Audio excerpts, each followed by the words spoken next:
महराज मल्लिक की टीम और उनके सपोर्टर्स जो है आज इंजीनियरिंग का काम खुद कर रहे हैं, रोड्स को नाप रहे हैं और ये दिखा रहे हैं कि क्या इस रोड की विड्थ जो है वो कंप्लीट है।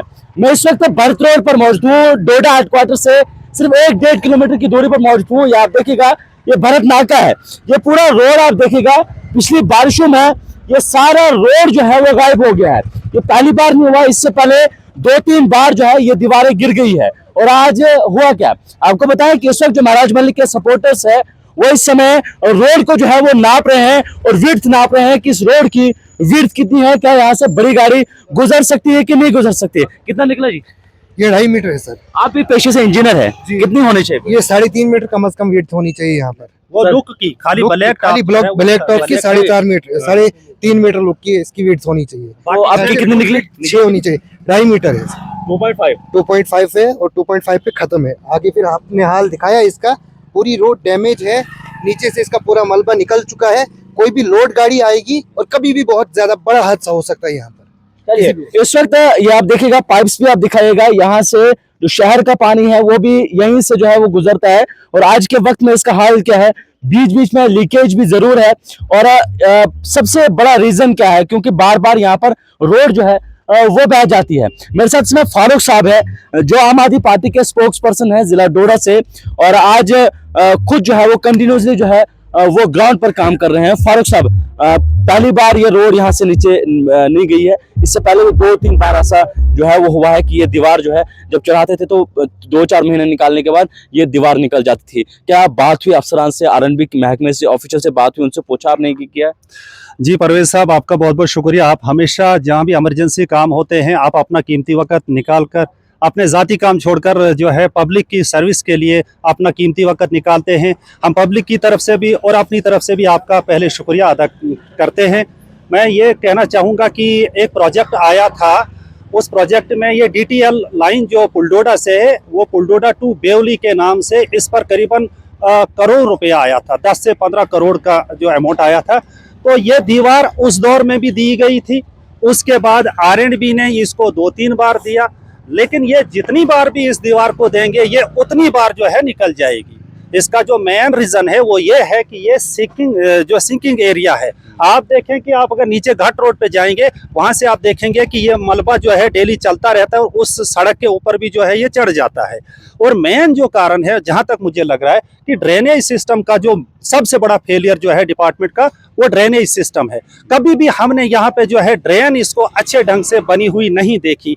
इस इलाके इधर से भी पानी इधर के लिए आता है, इस साइड से भी पानी जो है इधर के लिए आता है। इन्होंने जो यहाँ पर जो कलवट बनाया है, यानी इसका जो है यहाँ पे, हाँ, तो वो पानी कहाँ जा रहा है? मतलब मैं उन इंजीनियर्स की इंजीनियरी, उस पर भी मुझे अफसोस है कि जब सिंक एरिया नीचे से है, मैं तो ये चाहूं कि इस पानी को जो ऊपर से आ रहा है इसको भी डाइवर्ट करना था कहीं जो है जहां मजबूत जो जगह होती, लेकिन नहीं, जहां ही इन्होंने जो है वो डाउन एरिया देखा और इस पानी को यहाँ के लिए डाइवर्ट करते हैं। तो मैं ये कहना चाहूँ कि इस पर जो है ये लोग जो काम करते हैं ड्राई कम मैसनरी करते हैं, जो टोटली इम्पॉसिबल है कि यहाँ इसको सेफ्टी दे पाए। हालांकि कंक्रीट जो है बहुत कम करते हैं, लेकिन जहाँ तक आज लग रहा है कि इसको क्रेट्स की जरूरत थी, क्रेट्स के जरिए से इसको नीचे से ही क्रेट्स दिए जाने चाहिए थे और इसको मजबूती तब जो है बन सकती थी। आज की डेट में आप देख रहे हैं यहाँ हालात, अगर इस रोड पे सिर्फ ये एक वाहिद भरत रोड नहीं है, इस पे बिजारनी के लोग, सजान के लोग, बेवली के लोग, कोटी के, दार दशनान, भारत, यहाँ से करीबन हांच, बगला, गुंदना तक यहाँ से भी कभी कभी जो है लोग निकलते हैं। मुझे लग रहा है कि एक दिन में इस पे करीबन 50 से 60 हजार लोग जो है वो सफर करते होंगे। और इस रोड पे यहाँ पे सीमेंट से भरी हुई गाड़ियां और रेत और बजरी के बड़े बड़े टिपर और बड़े बड़े डंपर यहाँ से गुजरते हैं, जहां रोड सिर्फ 2.5 जो है इसका लुक का ब्लैक टॉप का एरिया है। और नीचे से अगर आप ये देखेंगे तो ये कभी भी खिसक सकता है। और एडमिनिस्ट्रेशन में एक बात जरूर कहना चाहूंगा, ये तब इनकी जो है वो नींद खुलती है, तब आंख खुलती है जब कोई हादसा वाक़ा होता है। जब तक जो है कुर्बानी लोग नहीं देते, वो भी खून की, जान की, माल की कुर्बानी जब तक नहीं लगती है, और फिर जाकर क्या, यहाँ जब वो बेचारे गिरते हैं आगे एम्बुलेंस भी नहीं होती है, हॉस्पिटल के अंदर उस वक्त डॉक्टर भी नहीं होते हैं। हम बहुत दुखी हैं, बड़े परेशान हैं, और इसलिए हम बार बार जो है आप लोगों को लाकर इन तमाम इश्यूज को उजागर करना चाहते और करते हैं। लेकिन सीरियसली आपने आज से पहले 3-4 बार इस पर बाइट की है। मैंने कई बार देखा, आपने कई बार एडमिनिस्ट्रेशन को कहा कि इस पर जो है केयरफुली देखा जाए, लेकिन आज तक नहीं दिखाया गया है और ना ही कोई इस पर जो एक्शन किया गया। कहने में आता है ये स्टेट प्लान में जी रोड है, स्टेट प्लान को पैसा नहीं होता है।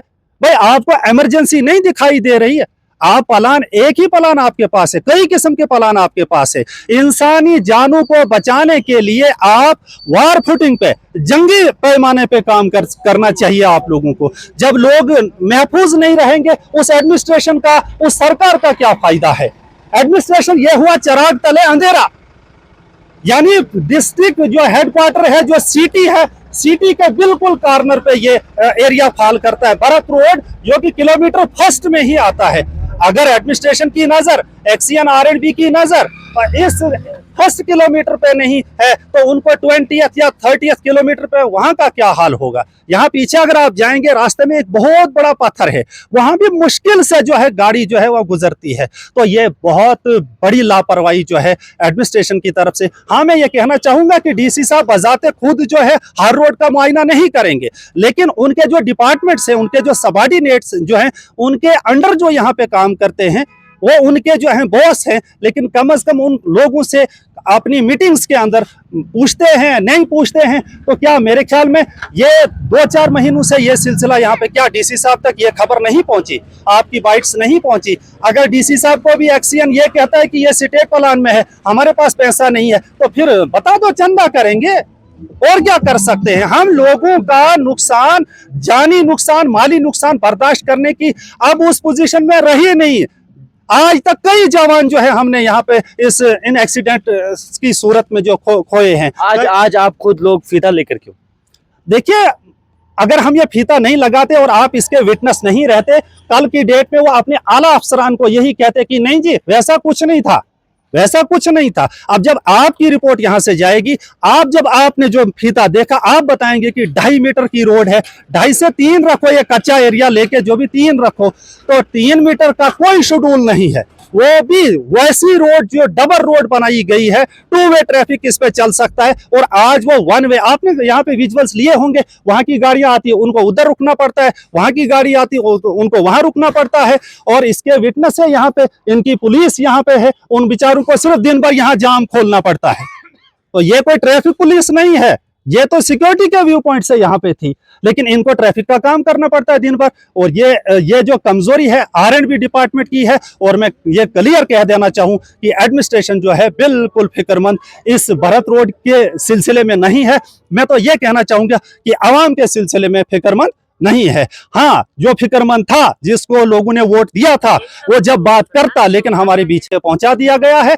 अब जो हम लोगों ने उसके साथ सपोर्ट की थी उसको कामयाब करने के लिए, अब हमारे कांधों के ऊपर जो है वो दुगनी जो है वो जिम्मेदारी आई है कि अब उसका काम भी हमको करना पड़ता है, जो काम उसने करना था। अब जो हम लोगों के अंदर उतनी सलाहियत थी या नहीं थी, लेकिन अब उन सलाहियतों को अपने अंदर पैदा करना पड़ता है, और उस अंदाज में जो है हमें इस वक्त भिड़ना पड़ता है एडमिनिस्ट्रेशन के साथ, सरकार के साथ। तो यह हमारे लिए एक बहुत मुश्किल दौर गुजर रहा है। हम डीसी साहब से फिर से अपील करना चाहेंगे कि डीसी साहब, आप जिम्मेदार हैं इस डिस्ट्रिक्ट के, आप जो हैं सरकार के सामने जिम्मेदार हैं। यहाँ का फेलियर जो भी होगा सरकार आपके नाम करेगी, कि आप अगर वहाँ जो है एज डिस्ट्रिक्ट मैजिस्ट्रेट बैठे हैं, तो आपके जो ज़ेरे इंतजाम, आपके जो सबऑर्डिनेट्स वहाँ पे काम कर रहे हैं, लोगों की शिकायत क्यों है? तो हम उम्मीद करेंगे कि डीसी साहब जो है एक सीरियस एक्शन लेंगे। यहाँ जो लग रहा है कि इस जमीन की जो पोजीशन है, यहाँ नहीं लग रहा है कि ये दीवार जो है कभी भी जो है ये टिक पाएगी। यहाँ पे ये खतरा हमेशा रहेगा। हम मशवरा देना चाहेंगे, फौरी तौर में कहूं कि पहले तो ये कुछ क्रेट वर्क करें या कंक्रीट करें, तो कम से कम एहतियात के तौर पे यहाँ सड़क को जो है पूरा वाइड करें, इसकी विड्थ को बढ़ाएं। बाकी प्रपोजल जो है, अब एक ब्रिज के अलावा इसका कोई हल नहीं है। एक ब्रिज जो है वो यहाँ से, ये मजबूत एरिया है, यहाँ से और वहाँ पोस्ट के लिए ब्रिज बन सकता है। अगर हम पीछे जाते, पीछे ऊपर से आबादी है, अब आबादी जो है इस पहाड़ के ऊपर मकान, हम पीछे काट नहीं सकते, आगे जा नहीं सकते, फिर हल क्या है हमारे लिए? तो एक ही हल हमारी नजर में है। ये तमाम जो यहाँ पे नौजवान यहाँ पे हैं, ये इस भारत इलाके के रहने वाले हैं, इनके और हमारे जो रिश्तेदार हैं, अपने मेरे जितने भी हैं, जब भी वो सुबह घर से निकलते हैं, हमें फिक्र होती है कि सड़क की इतनी खस्ता हालत है, हमें फिक्र रहती है कि न जाने कब कौन सी बुरी खबर सुनेंगे। इसलिए हम आपके माध्यम से उमर सरकार से और हम ये चीफ इंजीनियर R&B जम्मू से ये रिक्वेस्ट करना चाहेंगे कि यहाँ पे जो आपके एम्प्लॉइज बैठे हुए हैं वो एम्प्लॉइज जो हैं केयरफुली सीरियसली काम नहीं कर रहे हैं, सिर्फ अपनी तनख्वाहों का जो है उन लोगों ने हिसाब रखा हुआ है और बाकी पब्लिक वेलफेयर के लिए जो उनको काम करना था, आज ये साबित हो जाता है यहाँ इस व्यू से, इस विजुअल से, इस दीवार के गिरने से ये साबित हो जाता है कि लापरवाही का कोई जो है मतलब मिसाल ही आज तक ऐसी नहीं मिली है कि जहां जो है मतलब वन वे ट्रैफिक बन चुकी है और यहां से भी जाम लगता है, वहां से भी जाम लगता है। तो आप यहाँ पे आए, हम आपका शुक्रिया अदा करना चाहते हैं कि आप हमेशा यहाँ की पब्लिक की आवाज़ जो है बने हुए हैं। हम आपके तहे दिल से शुक्रिया अदा करते हैं और आपके शुक्रगुजार हैं। एक ही उम्मीद रही है, यही जो चौथा पिलर है ये मीडिया है। आज की डेट में मैं ईमानदारी से कहना चाहूंगा, हम यहाँ से जो बोल रहे हैं बस यही उम्मीद है कि हवा में तीर फेंका है, अगर लगा कहीं तो ठीक, नहीं लगा तो फिर से यही सिलसिला। और जिस दिन ये टोटल बंद होगी, मैं वारन कर देता हूं, जिस दिन ये टोटल बंद होगी फिर 1 महीना ये सरकार यहाँ सड़क नहीं बना पाएगी, पीछे ये काट नहीं पाएंगे, आगे से ये 1 दिन में 1.5 दिन में जो है वो दीवार नहीं दे पाएंगे। फिर अगर एक और उम्मीद है, अगर आर्मी आएगी और आर्मी जो है कहीं ऐसा कोई टेक्निकल ब्रिज जो है वो 1 दिन में भी तैयार करते हैं, तो हम उन्हीं से आज रिक्वेस्ट करते हैं, उन्हीं से एक रिक्वेस्ट करते हैं कि इसमें ब्रिज बनाकर वो आगे लगा सकते हैं, यहाँ पे जो है वो क्रॉसिंग हो सकती है। अदरवाइज हमें 1 हफ्ते के अंदर अगर बारिश आई, ये सड़क निकल जाएगी और फिर महीनों जो है भारत एरिया के लोग जो है कट हो जाएंगे। इसके अलावा मैं एक बात आपके माध्यम से डीसी साहब डोडा तक फिर से पहुंचाना चाहूंगा। हमने प्रोजेक्ट दिया था और हमने ये कहा था कि ये जो नीचे घाट रोड है और इस भारत रोड को आपस में मिलाया जाए। आप दिखा सकते हैं ये कि ये एरिया जो है ये घाट रोड से और भारत रोड इनके दरमियान जो है एक छोटी सी सड़क बनाई जाए, ताकि इमरजेंसी पे हम जो है, जैसे शहर पे जो है ट्रांसपोर्ट का प्रेशर पड़ता है, क्रैशर है इस साइड में, बहुत बड़ा एरिया है, वो डंपर टिपर वहीं से चढ़ जाते, अगर कोई इमरजेंसी भी होती तो यहाँ से वो क्रॉस हो सकते थे, दूसरी सड़क पे जा सकते थे। लेकिन न जाने क्यों उस प्रोजेक्ट को, उस बाईपास को तरजीह नहीं दी गई। और हम डीसी साहब से अपील करते हैं, प्रोजेक्ट बना हुआ है, खुसूसी तौर स्पेशली अगर यहाँ का अल्टरनेट हमें चाहिए, वरना हमने क्या करना है, यहाँ से बेवली जाना है, बेवली से हमें गोलीबाग जाना है और गोलीबाग से नीचे से फिर शहर में आना है। तो इसलिए इसका जो प्रोविजन में रखा जाना चाहिए कि ये जो रोड है बाईपास रोड जो है वो तैयार की जाए। चलिए रोड भी आप दिखा सकते हैं। यहाँ पर आप देखिएगा ये नीचे से लूज हो चुकी है रोड, यहाँ देखिएगा नीचे से खाली हो चुकी है और ऊपर से जो है वो गाड़ियां चलती है, जो एक रिस्की पॉइंट जो है वो हो सकता है। फिलहाल ये लोग डिमांड कर रहे हैं कि यहाँ पर जल्द से जल्द जो है वो काम की शुरुआत जो है वो करनी चाहिए, ताकि यहाँ के लोग जो है वो सफर ना हो।